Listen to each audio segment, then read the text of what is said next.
Akhirnya apa kata Petrus? Tuhan tolong, tolong, tolong. Tuhan tolong nggak? Tuhan tolong. Artinya saudara, Tuhan itu apapun terjadi, dia tetap penolong yang ajaib. Tetapi fokus urusan kita. Apapun masalah saudara, Tuhan tetap menolong saudara. Dia tidak bisa menyangkal dirinya untuk dia menolong kita. Dia Bapa yang baik, dia Tuhan yang perkasa. Tetapi untuk fokus itu urusan kita saudara.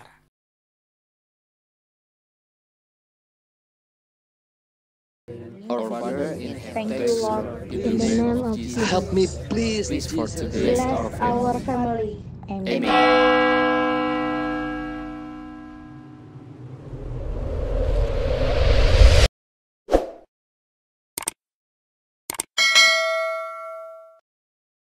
Selalu memegang kami sampai selama-lamanya.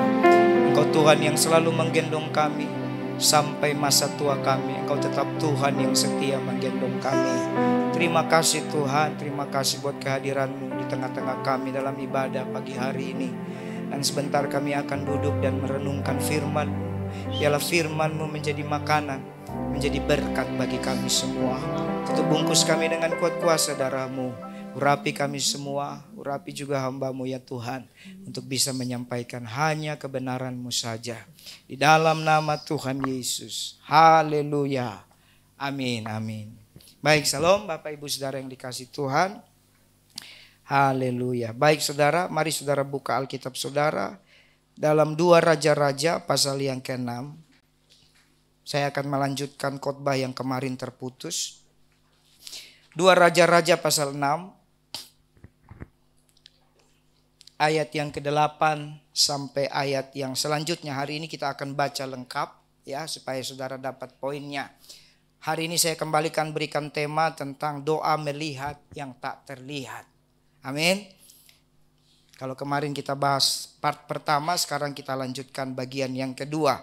Kita baca kembali tindakan Elisa dalam peperangan melawan Aram. Raja negeri Aram sedang berperang melawan Israel. Ia berunding dengan pegawai-pegawainya, lalu katanya, ke tempat ini dan itu haruslah kamu turun menghadang. Tetapi abdi Allah menyuruh orang kepada Raja Israel mengatakan, awas, jangan lewat dari tempat itu. Sebab orang Aram sudah turun menghadang ke sana. Sebab itu Raja Israel menyuruh orang-orang ke tempat yang disebutkan abdi Allah kepadanya. Demikianlah Elisa memperingatkan kepadanya supaya berawas-awas di sana, bukan sekali 2 kali saja. Lalu mengamuklah hati Raja Aram tentang hal itu. Maka dipanggilnya pegawai-pegawainya, katanya kepada mereka, tidakkah dapat kamu memberitahukan kepadaku siapa yang memihak kepada Raja Israel?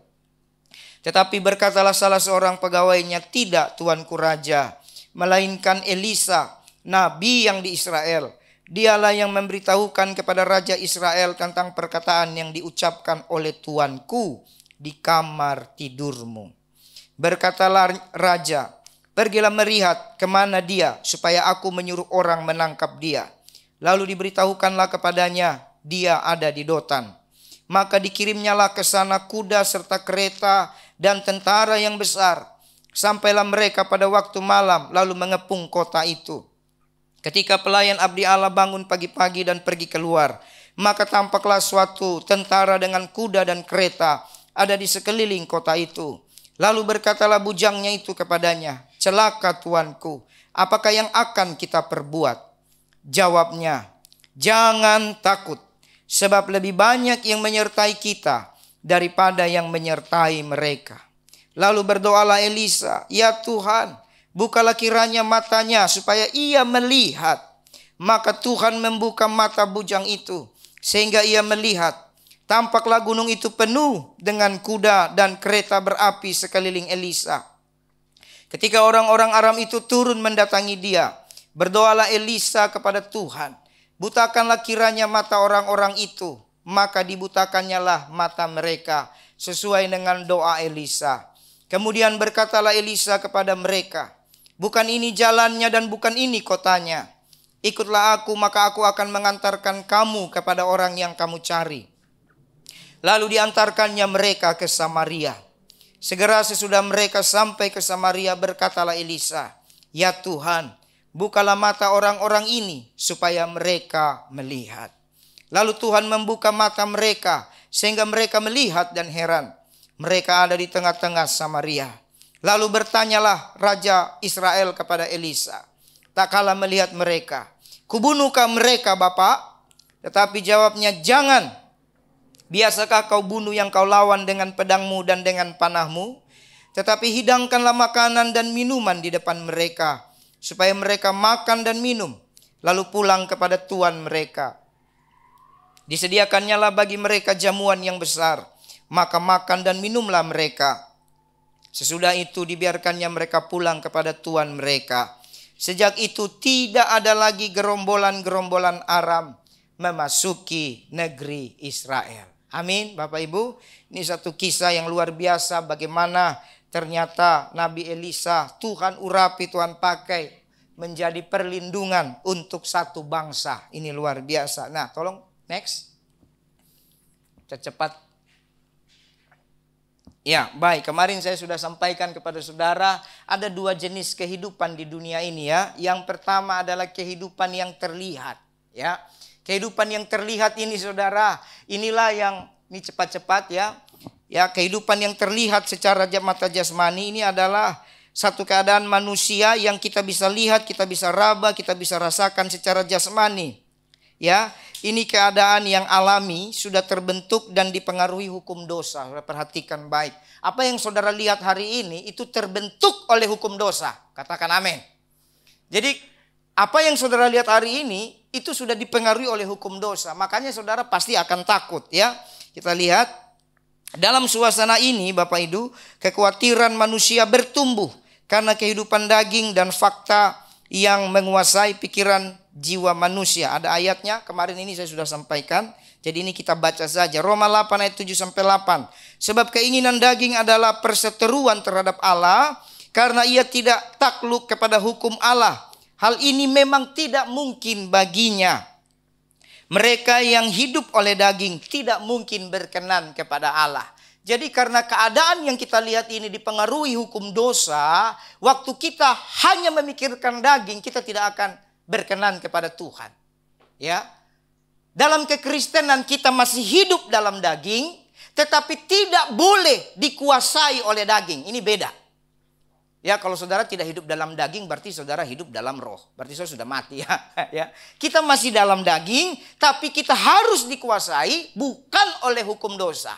Kita harus dikuasai bukan oleh hukum daging, tapi oleh hukum Tuhan. Kita lihat Roma 8 ayat 5. Sebab mereka yang hidup menurut daging. Saudara lihat ini firman Tuhan.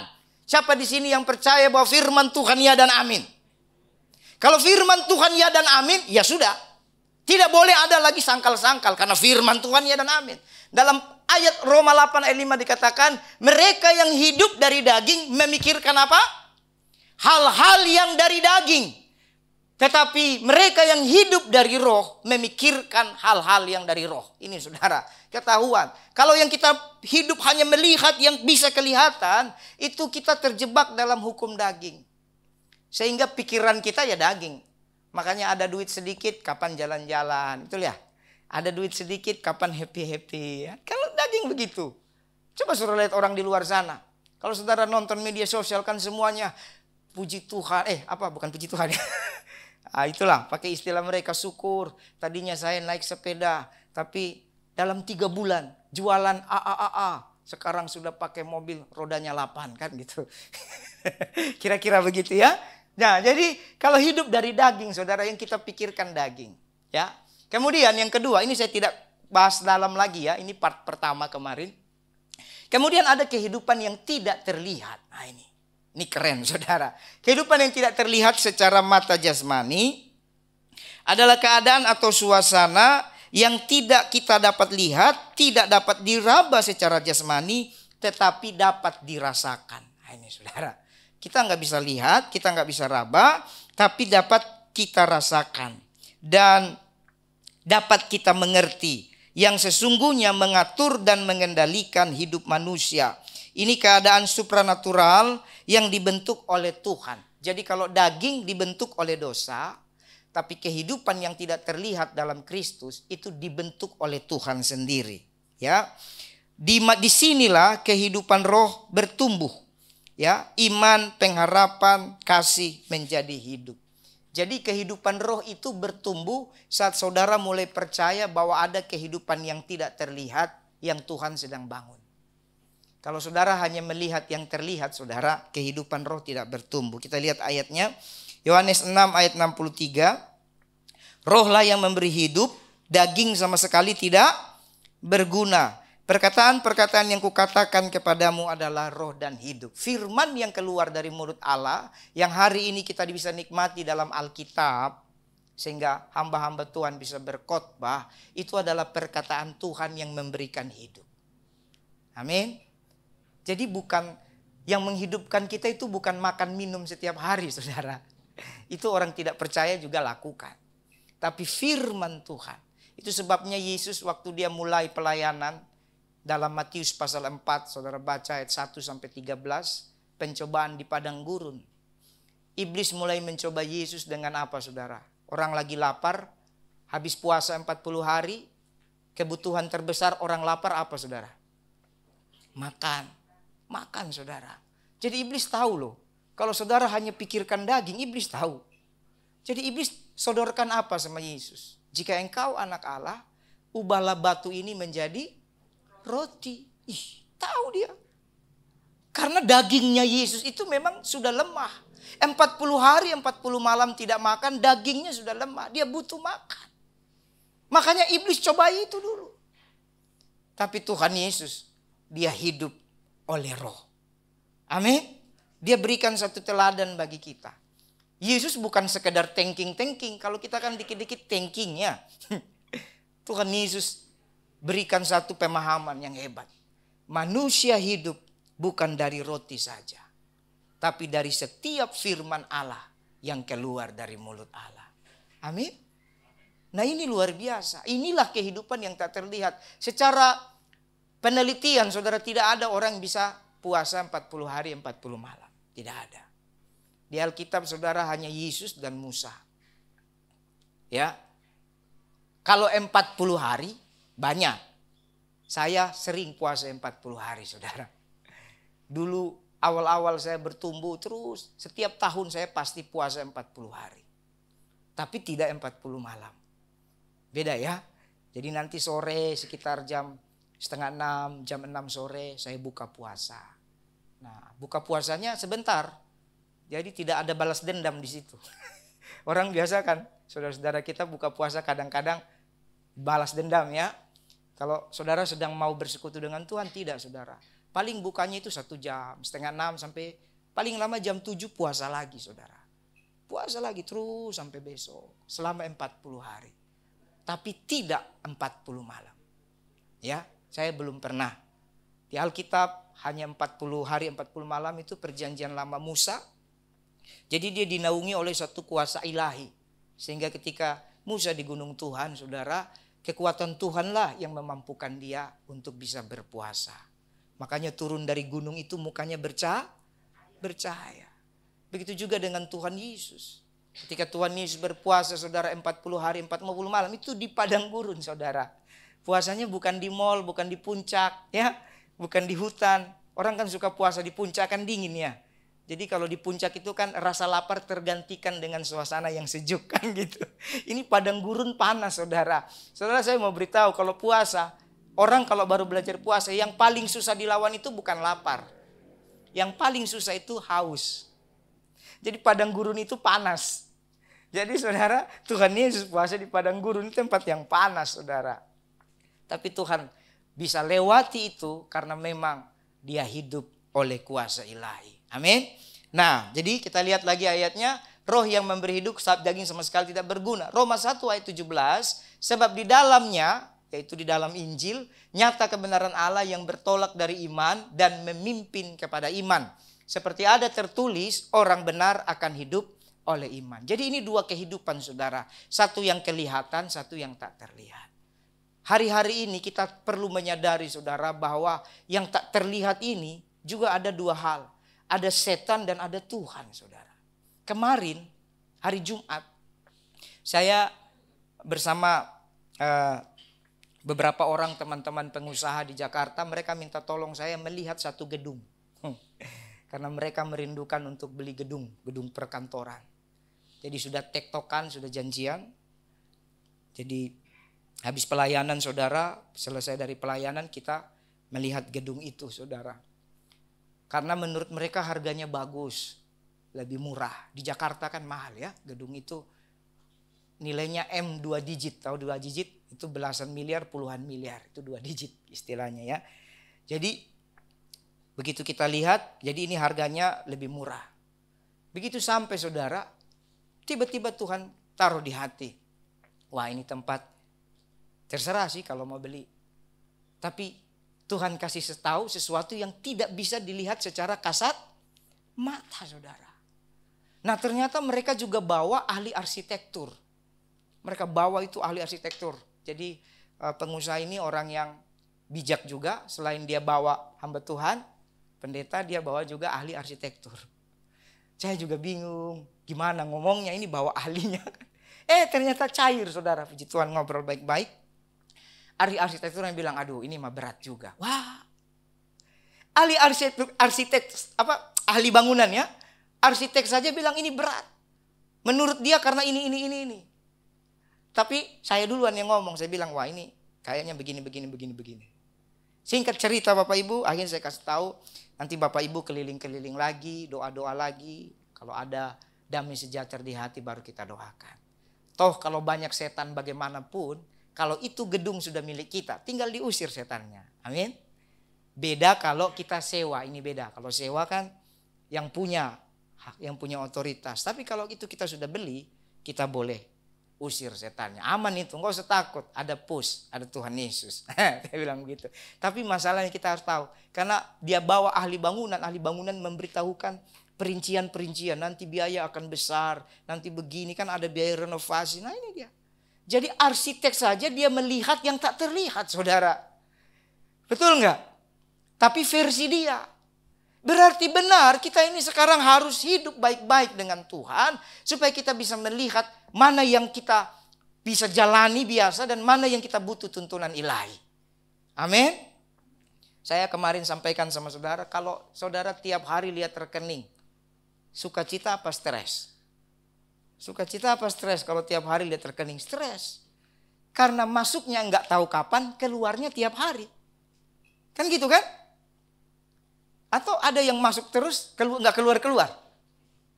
Wah, saya mau dong kalau ada yang masuk terus nggak keluar.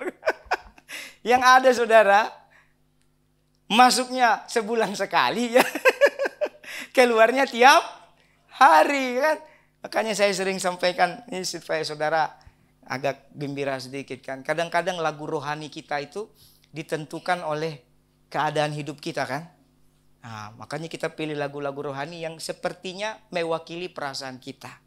Kalau minggu pertama kan baru dapat gajian, lagunya apa? Oh giranglah haleluya, kan gitu ya. Oh giranglah puji Tuhan, sambil kipas-kipas duit. Karena minggu pertama itu tagihan belum ada biasanya. Nah, masuk minggu kedua, lagunya sudah beda. Karena sudah ada tagihan, lagunya sudah apa? Pengharapanku kan hanya Yesus saja. Udah mulai pas bayar uang sekolah, Tuhan gantilah ya. Bayar listrik, Tuhan aku berharap padamu, kan gitu. Apalagi kalau ada cicilan, makanya jangan banyak cicilan saudara. Ya, cicilan motor, cicilan mobil, wah itu pusing. Ya, saya sering sampaikan lelucon sama teman-teman di luar kota. Ya, ada dua hal yang bikin jantung berdebar-debar. Yang pertama itu adalah jatuh cinta. Lu jatuh cinta pasti jantung berdebar-debar, betul nggak? Yang kedua jatuh tempo saudara. Nah, jadi jangan banyak-banyak cicilan karena jatuh temponya datang. Jantung saudara berdebar-debar saudara. Jadi minggu kedua pengharapanku hanya Yesus saja. Minggu ketiga saudara, itu tagihan sudah lunas tapi uang makan sudah berkurang kan? Lagunya sudah beda. Minggu ketiga lagunya apa? Ku tak dapat jalan sendiri. Itu nyanyi sungguh-sungguh. Tuhan tolong padaku. Sambil dia doa, istrinya teriak, beras. Anak teriak, jajan. Wah, itu minggu ketiga udah banyak drama. Itu cinta Tuhan loh. Makanya kalau yang khotbah minggu ketiga enak, karena jemaat cinta Tuhan semua. Kalau yang khotbah minggu pertama butuh urapan spesial karena orang lagi punya duit, saudara. Nah itu saudara. Minggu keempat, lagunya lebih ngeri lagi. Aku berserah. Itu minggu keempat, saudara. Aku berserah. Kalau ada minggu kelima, udah lagu saudara buat sendirilah. Itu saudara. Nah itu kalau kita melihat yang terlihat. Nah ini. Tapi kalau kita melihat yang tak terlihat, setiap minggu sukacita. Amin. Nah ini, saudara mau hidup di bawah hukum dosa atau di atas hukum dosa? Kalau hidup di bawah hukum dosa ya gitu, memang begitu saudara. Tapi kalau saudara hidup di atas hukum dosa, itu masalah tidak ada saudara. Itu waktu minyak goreng 48.000, 50.000. Saya nggak ada masalah saudara. Karena saya tidak pernah tahu harganya berapa saudara. Istri saya suruh beli minyak goreng, dia kasih duit. Beli minyak goreng, misalnya beli 3-4 item ya, dikasih duit. Menurut dia cukup. Pulang ke rumah cuma beli 3 item. Saya cuma bilang, duit kau kasih kurang. Emang kenapa? Tadi minyak goreng 50.000. Katanya. Kalau perempuan kan, kalau saya kan tidak mau pusing. Ngapain? Oh gitu ya. Ya sudahlah, goreng aja. Mau goreng saja. Nah, dia yang pegang. Tapi nanti kalau dia habis minta lagi kan. Kau cari aja di gantong situ ada atau tidak. Kan gitu. Jadi saudara, mau telur harga 40.000.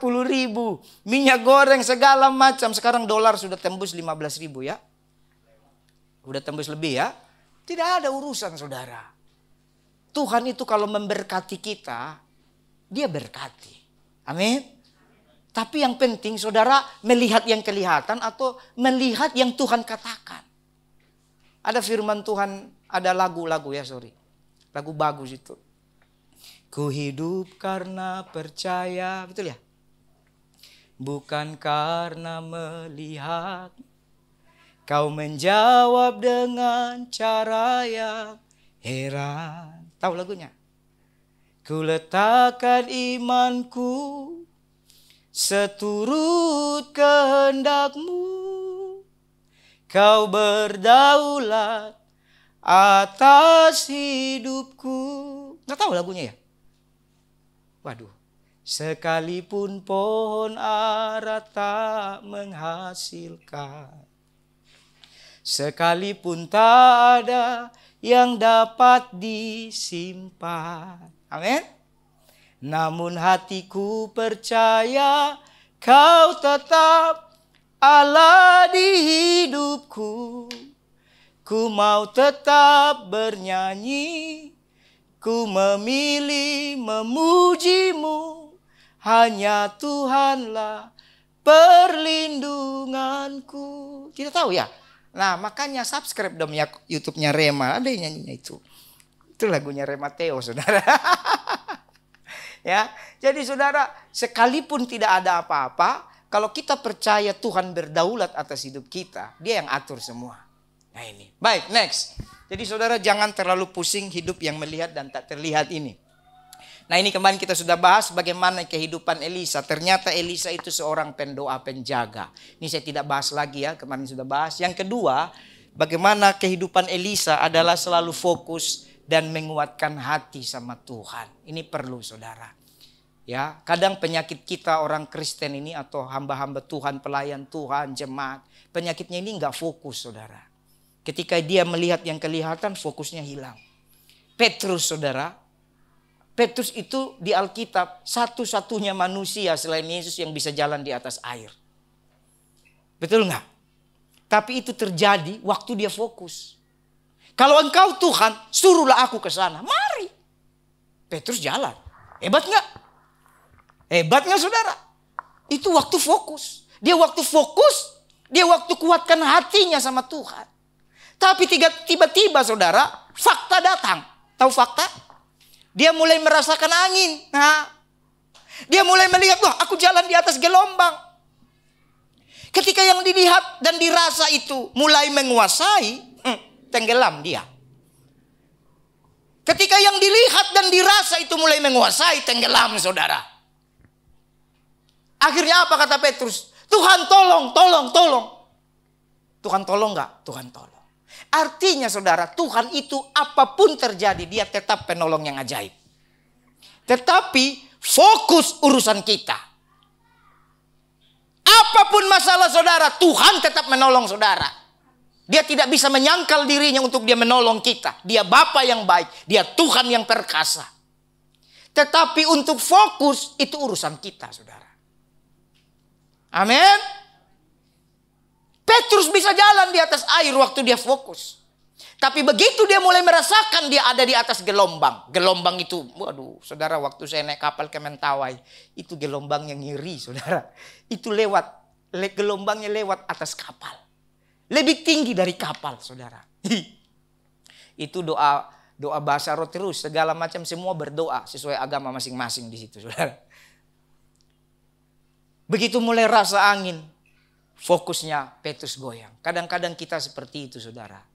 Ya, orang Kristen Tuhan berjanji bukan tidak merasakan angin, bukan tidak mendapatkan gelombang, bukan tidak dicobai saudara. Tapi kalau fokus, sekalipun ada angin, ada gelombang, saudara akan sampai kepada tujuan. Amin.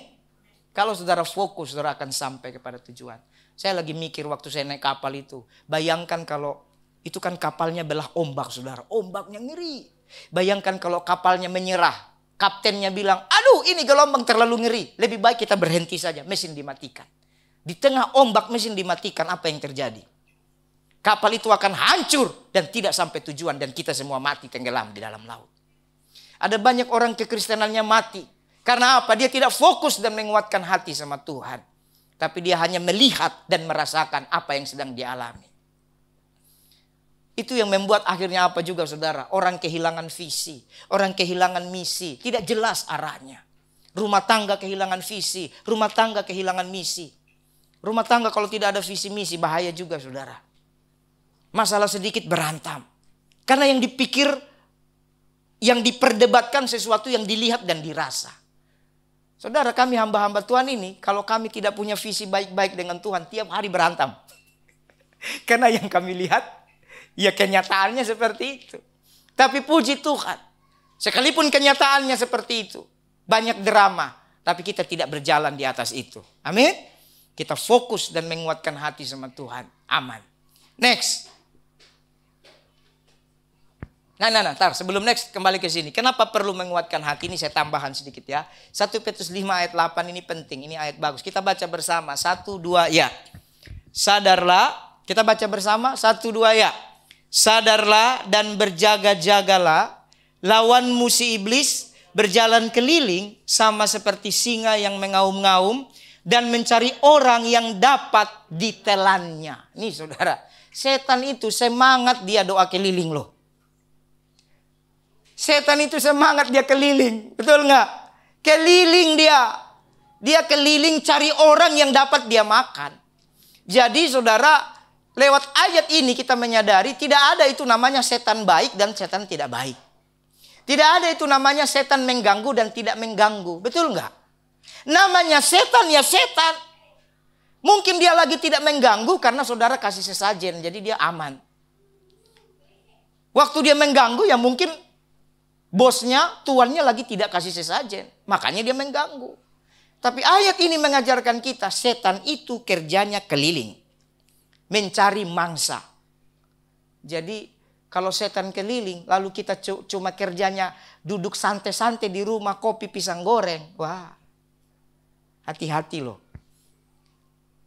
Ini saya juga mau bagi visi bagi saudara. Aktifkan seluruh hidup saudara. Mau diberkati Tuhan.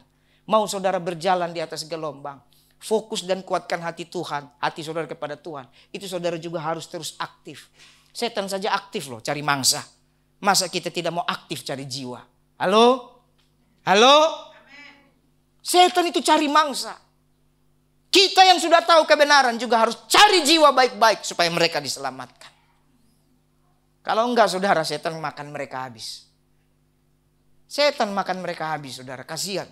Saudara punya hati enggak? Atau saudara yang penting gua selamat, orang lain bodoh amat. Kasihan saudara. Itu sebabnya tadi kita di gereja selalu berdoa bukan hanya untuk diri kita, tapi kita sampai berdoa untuk bangsa, betul? Untuk bangsa. Adakah bangsa atau pemerintah kita kasih kita dana untuk keliling? Kan tidak ada saudara. Tapi karena kita punya hati, kalau bangsa ini selamat, maka semua akan damai sejahtera. Kan begitu. Jadi saudara ingat, jangan pernah saudara hanya melihat kenyataan saja, bahaya saudara. Tapi saudara mulai fokus kepada Tuhan. Next, kita akan masuk ke poinnya. Ini ada 3 poin. Bagaimana kita bisa berdoa sampai doa itu bisa melihat yang tidak terlihat. Yang pertama saudara, ini dia. Bagaimana kita bisa melihat doa yang tidak terlihat. Belajarlah untuk hidup dengan iman. Katakan amin. Belajarlah untuk hidup dengan iman. Ya. 2 Raja-Raja 6 ayat 15 dalam pembacaan kita tadi dikatakan. Jangan takut sebab lebih banyak yang menyertai mereka. Jangan takut, sebab banyak yang menyertai kita daripada menyertai mereka. Kenapa Elisa berani berkata itu? Sementara kenyataannya saudara, bujang Elisa bilang, celaka Tuanku, celaka Tuanku. Bujang Elisa melihat bala tentara banyak mengepung kota itu. Tapi kenapa Elisa berani berkata, jangan takut. Kenapa saudara? Ada di situ. Karena ada kebiasaan bergaul dengan Tuhan. Iman lahir dari pendengaran dan pendengaran akan firman Kristus.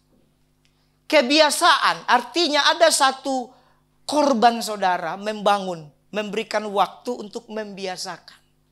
Tidak bisa saudara bilang, dia bisa hidup dengan iman, saya juga bisa. Enggak gitu saudara. Iman itu bertumbuh. Makanya Tuhan bilang, barang siapa punya iman sebesar biji sesawi, betul? Dari yang kecil bertumbuh.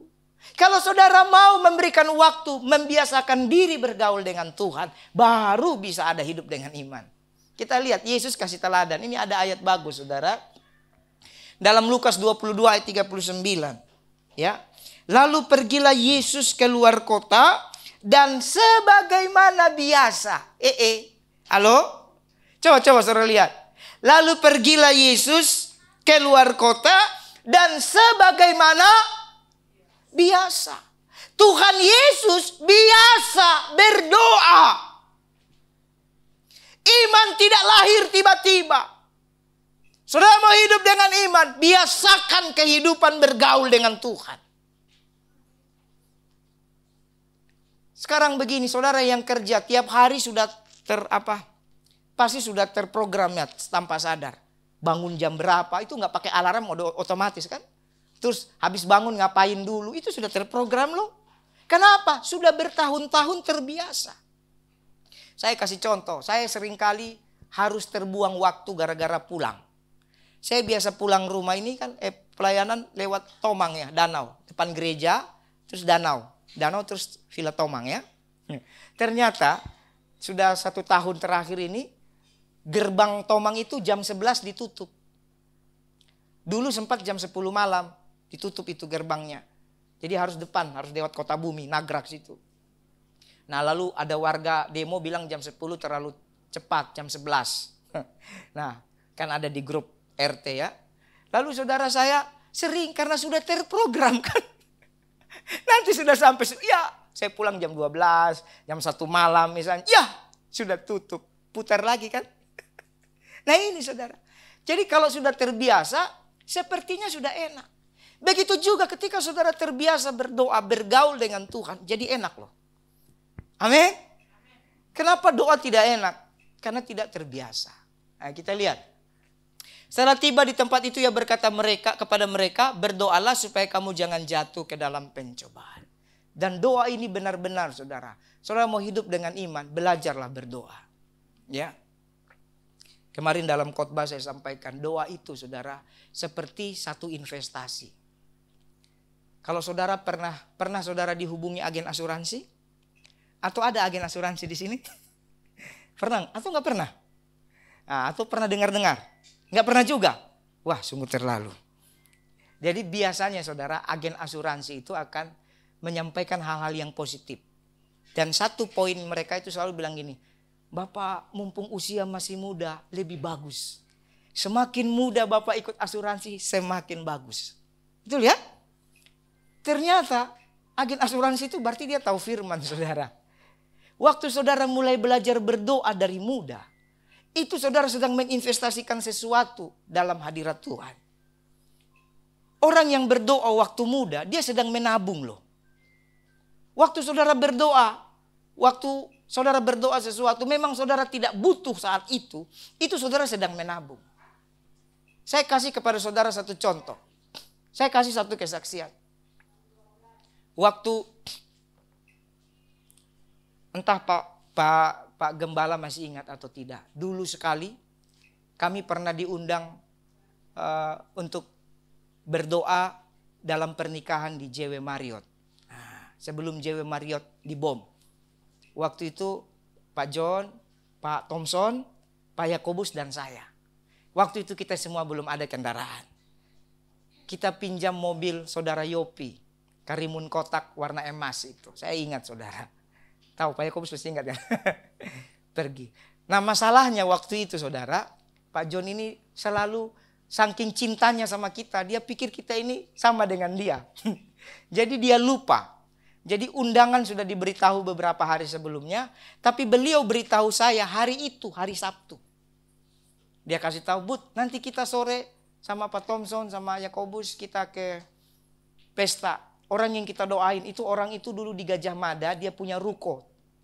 Ah, pasti Pak John masih ingat tuh. Masalah, suaminya kabur, harta habis. Dia punya ruko banyak di Gajah Mada itu.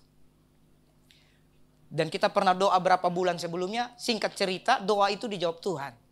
Suaminya pulih, rukonya laku. Dan menikah mewah di JW Marriott. Itu kan hotel bintang 5. Itu hotel bintang 5. Saya juga tidak tahu kenapa saya selalu ingat loh. Karena kalau dari Tuhan sampai mati kita ingat saudara. Makanya perlu belajar doa baik-baik dengan Tuhan. Ada hal-hal tertentu saudara akan ingat. Nah masalahnya saudara, waktu beliau bilang kita akan pergi ke pesta pernikahan, saya lagi ambil komitmen sama Tuhan, puasa 3 hari 3 malam. Nah loh 72 jam. Bagaimana saudara mau ngomong apa? Namanya pesta nikah itu kan makan, betul nggak? Tidak ada pesta nikah tidak makan, apalagi hotel bintang 5. Nggak ada. Itu kayaknya 2007-2008 ya. Saya belum menikah. Istri saya masih jauh dari saya. Nah, singkat cerita, saya berdoa, Tuhan puasa atau tidak. Otak saya mulai kasih jawaban. Besok kan bisa mulai puasa ulang. Otak saya. Kita ini kan suka kompromi sama Tuhan ya. Kan Allah itu Allah yang baik. Tuhan itu Tuhan yang pengertian. Mumpung JW Marriott kan gitu ya. Otak saya. Tapi saya belajar tenang, saya penyembahan terus. Sampai waktunya mandi sore jam 3:30, jam 4 begitulah. Lalu kami kumpul di gereja. Naik mobil beliau, saudara Yopi itu. Mobil Karimun kotak yang zaman dulu itu. Mobil legendaris itu. Kita pergi.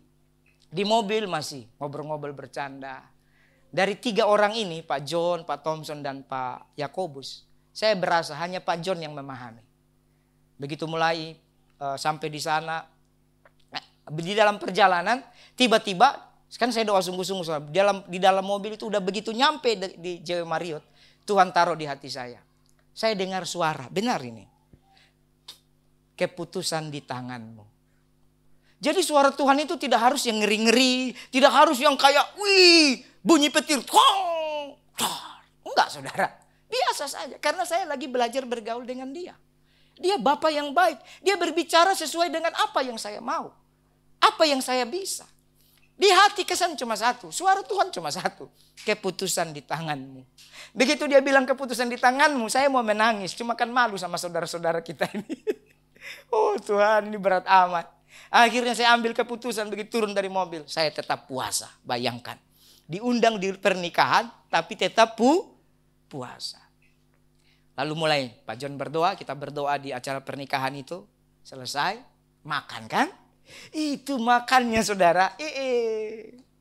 Luar biasa. Kiri Indonesian food, Korean food, Japanese food, Western food, African food, kalau begitu. Semua ratusan menu. Pak Yakobus, Pak John, Pak Thompson sama semua lain itu tidak ada yang bisa makan semua. Terlalu banyak.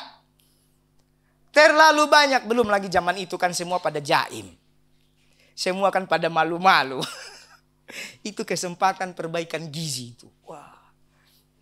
Nah, karena Tuhan suruh keputusan di tangan saya dan saya ambil keputusan untuk puasa. Nah, kalau Pak Thompson itu waktu itu dari dulu sampai sekarang orangnya lucu, saudara. Suka iseng. Gitu. Tapi Pak John begitu tawarin saya makan, saya diam. Dia tahu, oh puasa ini anak. Dia diam aja, dia nggak banyak komen.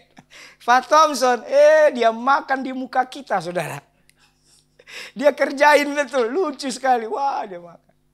Nah, karena daripada saya pusing sama Pak Thompson, mendingan saya dekat sama Pak Yakobus. Karena Pak Yakobus dia slow but sure. Tenang tapi pasti, dia jalan pelan-pelan, dia makanin semua, saudara. Baru datang dari Kupang berapa tahun, semua dia makan, saudara. Jadi Tuhan kasih saya hikmat pegang gelas itu. Saudara tahu gelas biasa pesta yang bawahnya kecil itu kan minuman banyak, ada warna merah, anggur, semua ada loh. Putih, biru ada. Dan ada tulisan air mineral. Saya ambil gelas itu lalu saya pegang. Pak Yakobus makan, saya di belakang dia.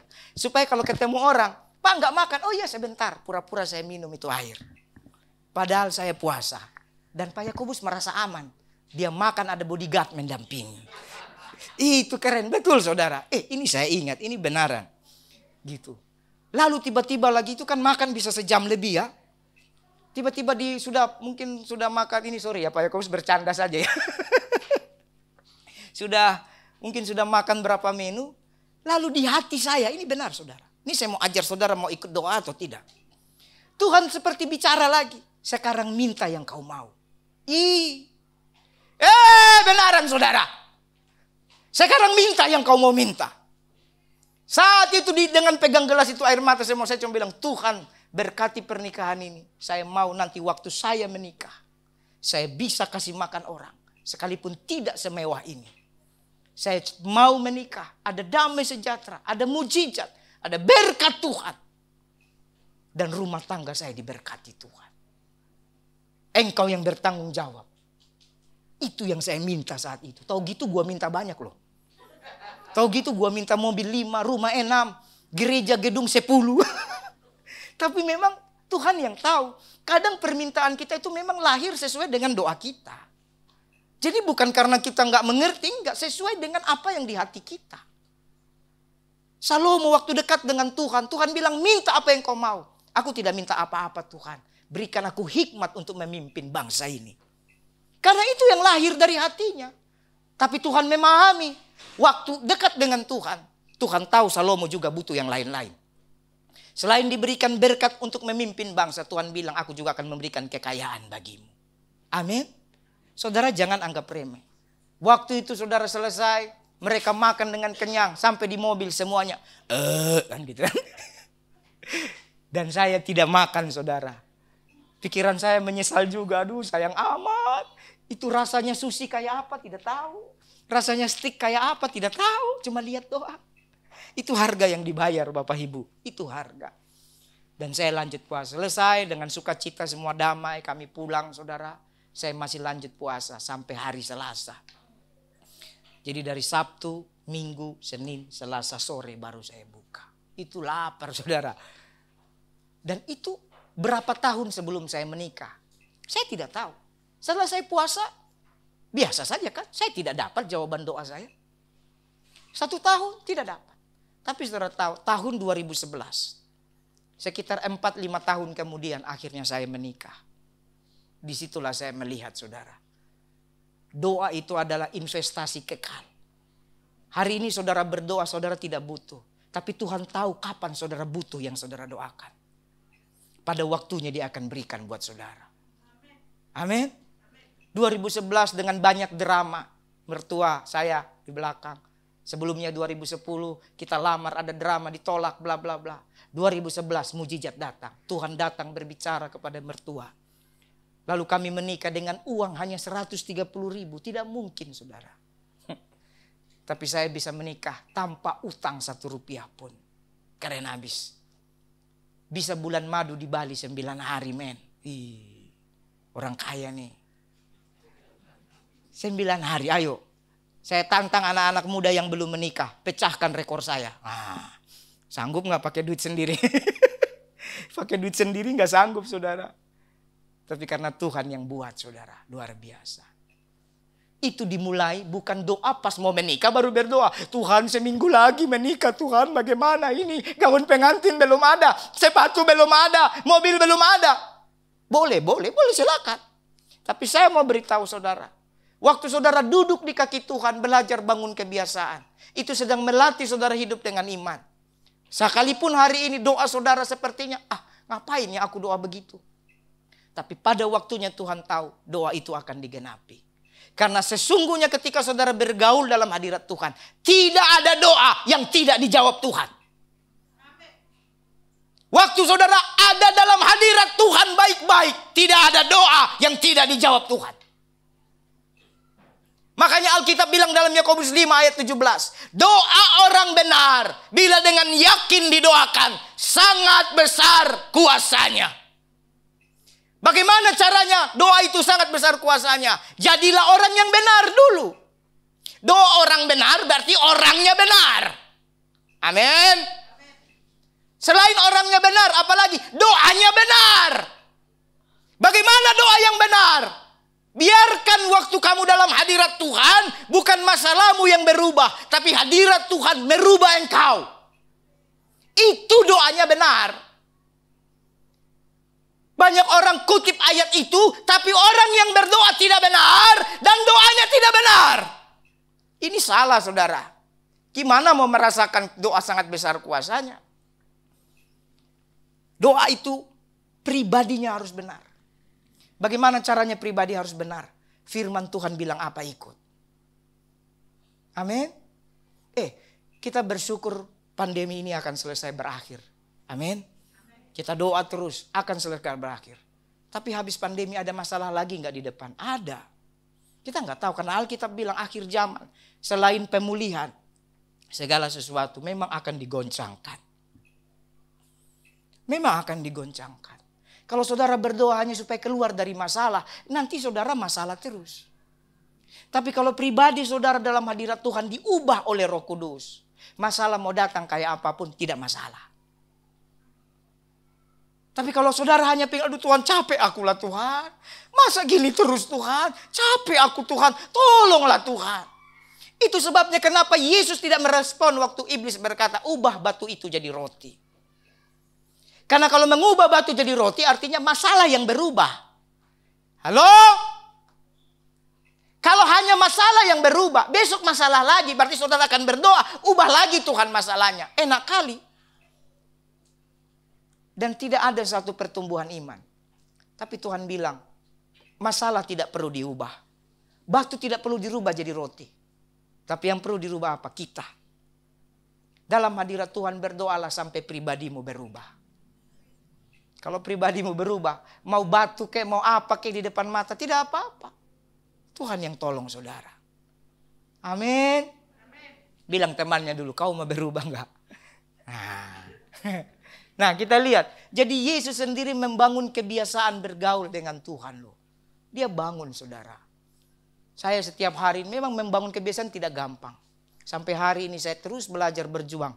Mengajarkan anak saya doa dan baca Alkitab setiap hari. Dia udah capek, aduh Pi udah ngantuk lah Pi. Udah capek lah Pi. Baca. Sekalipun mikir saya udah capek dia. Baca. Karena membangun kebiasaan tidak gampang saudara. Tidak gampang. Apalagi urusannya membangun kebiasaan dengan Tuhan. Kalau bangun kebiasaan main game mah gampang. Membangun kebiasaan dosa gampang. Tapi membangun kebiasaan dengan Tuhan tidak gampang. Tiap hari. Harus itu. Sampai yang kecil ini sudah hafal doa Bapa kami loh. Karena ditutup doa saya harus ajar. Mari kita doa Bapa kami. Setiap hari. Apalagi yang kecil ini rese kan. Namanya anak-anak. Kita lagi berdoa. Dia tabok kita. Pum. Namanya anak-anak. Tetap pegang tangannya, doa kau. Kalau tidak mau doa dia nangis, doa lagi. Tidak boleh tidur kalau tidak doa. Seperti itu. Karena saya tahu saya tidak punya rekening yang banyak untuk saya wariskan untuk anak saya nanti. Saat ini, nggak tahu 10 tahun lagi kan kalau Tuhan kasih 10 M, amin ya. Apa yang saya bisa wariskan? Ya kehidupan bergaul dengan Tuhan, itu yang bisa kita wariskan. Amin. Kalau itu yang cuma bisa kita wariskan, ya itu lakukan. Saya tidak mau orang lain terima Yesus masuk surga, anak saya tidak masuk surga. Wah, rugi saya, nggak mau saya. Amin. Ini bangun kebiasaan. Nah kita lihat 1 Raja-Raja 18 ayat 19. Ini kisah Elia berhadapan dengan 450 Nabi Baal, saudara. Ya, di Gunung Karmel. Elia melakukan hal mustahil di mana api Tuhan menyambar korban bakaran yang sudah diisi penuh dengan air. Biasanya api dipadamkan oleh apa? Air. Tapi ada satu cerita dalam Alkitab di mana air dihancurkan oleh api. Di mana api menjilat habis air. Ini nanti kalau ada kesempatan saudara baca, ya. 1 Raja-Raja 8 ayat 34. Dipenuhi 4 buyung air sebanyak berapa? 3 kali. Siram 4 buyung. Siram lagi 2 kali. Siram lagi 3 kali. Sampai penuh seluruh mezbah itu. Betul? Saudara, ini tidak logika. Bagaimana Elia bisa mendapat rema seperti itu? Saya percaya karena dia terbiasa bergaul dengan Tuhan. Amin. Ini berhadapan langsung dengan dukun sakti loh. Bukan main-main loh. Ini tidak asal cuap-cuap. Ini dukun sakti yang jago-jago. Berarti di sini iman Elia dipertaruhkan. Dan terbukti saudara. Tuhan Yesus membuktikan bahwa dialah Tuhan yang layak disembah. Amin. Kita lihat lagi. Roma 5 ayat 1. Nah ini. Sebab kita yang dibenarkan karena iman. Kita hidup dalam damai sejahtera. Artinya begini. Kalau saudara mau belajar bergaul dengan Tuhan. Saudara akan dapat iman. Kalau saudara dapat iman. Hidup saudara damai sejahtera. Amin. Kalau ada yang bingung, Pak saya ini udah ikut Yesus kok nggak damai sejahtera. Ini. Belajar bergaul dengan Tuhan. Orang bergaul dengan Tuhan dibenarkan karena percaya itu. Dibenarkan karena iman. Dan orang yang dibenarkan karena iman hidupnya ada damai sejahtera. Amin. Saudara mau gak damai sejahtera? Kalau saudara mau, saudara belajar bergaul dengan Tuhan. Ada iman. Iman itu yang memberikan damai sejahtera. Damai sejahtera tidak saudara dapat di luar. Makanya Yesus bilang, damai sejahteraku kuberikan kepadamu. Betul? Dan damai sejahtera yang kuberikan tidak dapat diberikan oleh dunia. Kenapa dikatakan damai sejahteraku? Saudara percaya Yesus dulu. Itu iman. Saudara percaya Yesus, terima Yesus, ada iman, baru damai sejahtera datang. Di luar Yesus tidak ada damai sejahtera itu. Halo? Keren kan? Ya, kita lihat. Sebab kita yang dibenarkan karena iman, kita hidup dalam damai sejahtera dengan Allah oleh karena Tuhan kita Yesus Kristus. Jadi damai sejahtera itu hanya pemberian Yesus. Kemudian kita lihat, ketika Elisa menyatakan imannya, penglihatan untuk menguatkan bujangnya, dia berdoa. Nah ini saudara, kadang-kadang saudara, Tuhan mau melatih untuk bisa melihat yang tak terlihat. Dan kadang membahasakan itu susah.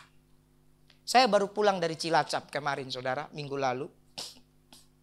Dan selain dari Cilacap, karena teman-teman dari Purwokerto dengar saya di Cilacap, mereka jemput saya juga. Cilacap Purwokerto itu 2 jam lebih. Saya udah mikir, waduh udah capek. Tapi demi jiwa-jiwa, setan aja berjalan keliling. Masa kita santai di kafe minum kopi pisang goreng, betul nggak? Ya sudahlah. Yang penting mereka jemput. Mereka jemput saudara, mereka minta untuk saya doain. Jadi 1 hari Purwokerto, berapa hari di Cilacap saudara. Jadi waktu di Cilacap itu saudara, dan juga ada di Sunter ya. Waktu di Sunter juga saya doakan ada. Pulang dari Cilacap saya ke Sunter. Tapi ini 2 peristiwa yang mirip. Jadi ada satu keluarga ini. Dulu biasa dia usir setan. Orang tua ini. Dipakai Tuhan pelayanan usir setan. Tapi setelah tua umur 70-an. 75. Tiba-tiba sekarang diganggu setan lagi. Nah saya dulu pernah dia undang berapa belas tahun lalu KKR di gerejanya. Hamba Tuhan nih. Lalu mereka telepon saya karena beliau tahu panggil itu yang dulu itu. Ya, singkat cerita waktu saya pergi. Lalu pas berdoa itu Tuhan kasih tahu banyak saudara. Tuhan bicara banyak tentang ada apa yang membuat beliau diganggu setan. Tapi ada anaknya dan menantunya tidak memahami. Beneran ini saya khotbah ini karena saya alami. Akhirnya dalam penyembahan, tapi mereka sungguh-sungguh keluarga hamba-hamba Tuhan. Kita penyembahan itu udah kayak konser. Kita 2 jam menyembah bersama. Banyak Tuhan bukakan saudara. Lalu karena saya mencoba menjelaskan kurang paham. Akhirnya saya berdoa, saya tumpang tangan Tuhan. Apa yang saya lihat, benaran loh. Tuhan apa yang saya lihat beritahukan kepada beliau. Dalam nama Yesus. Tiba-tiba dia lihat. Bisa juga saudara. Itu iman saya bertumbuh. Langsung bilang, oh iya betul Pak. Saya melihat yang Bapak bilang itu. Oh ya. Oh gitu ya. Iya. Oh ya. Oh ya aja. Akhirnya karena sudah kita doa. Thinking habis. Kita berdoa saudara. Pulang di hotel saya ginap. Tuhan. Ternyata semua firman di Alkitab. Kalau kita imani.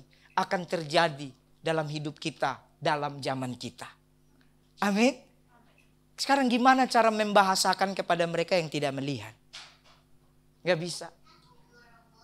Jadi kita berdoa supaya mereka bisa melihat. Inilah yang dilakukan Elisa sama bujangnya. Bujangnya sudah tertutup dengan apa saudara? Yang dia lihat hanya fakta. Betul? Tapi bagaimana caranya? Elisa berdoa, Tuhan buka matanya. Dibuka saudara. Amin. Yang kedua, saudara lihat. Bagaimana cara kita bisa melihat yang tak terlihat tadi. Poin yang kedua adalah, jadi pertama hidup dengan iman. Yang kedua adalah percaya firman dan lakukan. Jadi kalau saudara mau bisa begitu berdoa, saudara bisa percaya bahwa apa yang saudara tidak lihat akan terjadi. Percaya firman. Semua firman yang dikatakan Tuhan, katakan ya dan amin. Dan kalau firman sudah bilang, lakukan saja. Seperti tadi waktu saya puasa. Saya cuma dengar suaranya nggak spektakuler. Keputusan di tanganmu kan. Percaya, ya udah puasa. Lalu dengar suara Tuhan lagi. Sekarang minta. Kalau kita masih pakai pikiran, itu suara Tuhan atau bukan ya? Dulu kesaksian pendeta A, pendeta B, suara Tuhan itu harus begini. Harus disertai dengan musik.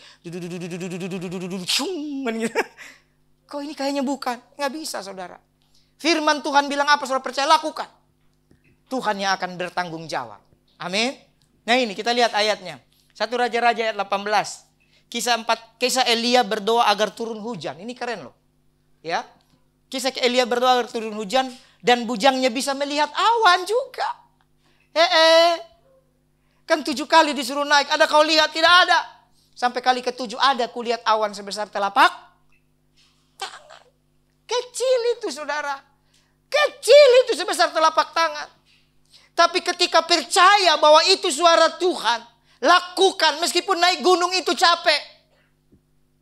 Maka saudara akan mengalami yang namanya yang tak terlihat itu menolong saudara. Amin. Kita lihat. Kemudian ini saya kasih contoh-contoh. Yosua merebut tembok Yeriko. Coba saudara lihat. Yosua rebut tembok Yeriko pakai apa? Pakai senjata? Pakai nyanyian saudara. Pakai keliling, ya kita lihat. Karena percaya terhadap yang tak terlihat. Sebelumnya saudara, 12 pengintai pergi. Kemarin doa malam, kita dapat firman Tuhan. Kalau saudara perhatikan. Kita berdoa supaya di akhir zaman dibangkitkan lagi generasi Yosua dan Kaleb. Amin. Generasi Yosua dan Kaleb yang melihat yang tak terlihat. 12 pengintai, 10 melihat yang terlihat. Mereka orang-orang hebat, orang-orang raksasa, itu 10. Tapi Yosua dan Kaleb melihat yang tidak bisa dilihat oleh 10 yang lain. Mereka bilang, Tuhan akan serahkan Yeriko di tangan kita. Amin. Karena mereka percaya firman Tuhan, disitulah Tuhan akan pakai mereka melakukan perkara ajaib. Soal lihat. Berfirmanlah Tuhan kepada Yosua, ketahuilah aku serahkan ke tanganmu Yeriko ini. Lihat, aku serahkan ke tanganmu. Coba saudara baca baik-baik. Aku serahkan ke tanganmu Yeriko ini. Kenapa Tuhan bilang aku serahkan ke tanganmu? Karena Tuhan sudah tahu Yosua percaya sama firman. Kalau saudara tidak percaya sama firman, gimana Tuhan mau bilang? Ivan, nah, mana Ivan? Kuserahkan perusahaan ini dalam tanganmu. Gimana? Saudara harus percaya dulu firman Tuhan dan lakukan. Maka ada suara Tuhan selanjutnya seperti ini. Sekalipun saudara tidak masuk akal. Saudara lihat. Beserta rajanya dan pahlawannya yang gagah perkasa. Haruslah kamu mengelilingi kota itu. Yakni semua prajurit harus mengelilingi kota itu sekali saja. Demikianlah engkau perbuat 6 hari lamanya. Dan 7 orang imam harus membawa 7 sangkakala tanduk domba di depan tabut. Tetapi pada hari yang ke-7, 7 kali kamu harus mengelilingi kota itu. Sedang para imam meniup sangkakala. Apabila sangkakala tanduk domba itu panjang bunyinya dan kamu mendengar bunyi sangkakala itu, maka haruslah seluruh bangsa bersorak dengan sorak yang nyaring. Maka tembok kota itu akan runtuh. Lalu bangsa itu harus memanjatnya masing-masing langsung ke depan. Kalau Yosua tidak percaya sama firman Tuhan, pasti dia akan bilang, ah Tuhan, kau yang benar saja. Masa merebut kota Yeriko pakai keliling-keliling? Amin. Saudara tahu inilah yang selama ini kita lakukan dalam pelayanan doa, push. Secara kekuatan kita tidak punya saudara. Tapi Tuhan bilang apa kita doa saja. Banyak orang anggap remeh. Banyak orang bilang kita tidak bijak. Banyak orang bilang kita bodoh. Ngapain sih doa-doa? Buang tenaga, buang energi. Saya percaya karena kita di gereja ini, GBI Tamalang, push. Belajar percaya firman dan lakukan. Amin. Ternyata dari percaya dan lakukan, kita diberkati loh. Kita diberkati bukan karena kita pintar mengelola, pintar administrasi, pintar manajerial. Tidak. Kita diberkati karena percaya firman dan lakukan firman. Ini dia. Kemudian, ini ayatnya lagi. Yosua 23 ayat 10. Lihat, ini keren. Kita baca yang paling bawah ini. Yosua 23 ayat 10. 1, 2 ya. 1 orang saja daripada kamu dapat mengejar 1000 orang. 1 orang saja daripada kamu dapat mengejar 1000 orang. Tuhan Allahmu, dialah yang berperang bagi kamu seperti yang dijanjikannya kepadamu. 1 orang kejar 1000 orang. Tadi saya lupa sampaikan. Saudara lihat, kalau Elisa dipakai Tuhan menyelamatkan satu bangsa, ya, menolong bangsa Israel dari serangan Raja Aram, apalagi satu keluarga. 1 orang benar namanya Elisa dipakai Tuhan menyelamatkan bangsa Israel. Apalagi hanya satu keluarga. Kalau Anda punya pergumulan hari ini, keluargamu punya masalah, ingat ayat ini. Untuk menyelamatkan satu bangsa, Tuhan tidak pakai prajurit hebat. Tuhan pakai Elisa, 1 orang. Apalagi satu keluarga. Asal saudara benar, doa saudara benar, kehidupan saudara benar. Mujizat terjadi. Yang ketiga saudara, bagaimana caranya bisa melihat yang tak terlihat? Hiduplah dengan kasih. Jadi yang pertama belajar hidup dengan iman. Yang kedua belajar firman Tuhan lakukan. Taat, percaya, lakukan. Dan yang ketiga saudara, hidup dengan kasih. Minggu lalu saya sudah sampaikan khotbah tentang kasih ya. Jadi belajar hidup dengan kasih. Kita lihat ayatnya. Ya ini tadi kita sudah baca. Ketika orang Aram turun mendatangi dia, berkatalah Elisa kepada Tuhan, butakanlah kiranya mata orang-orang itu. Maka dibutakannya mata mereka sesuai doa Elisa. Kemudian berkatalah Elisa kepada mereka, bukan ini jalannya, bukan itu kotanya. Ikutlah aku, maka aku mengantarkan kamu kepada orang yang kamu cari.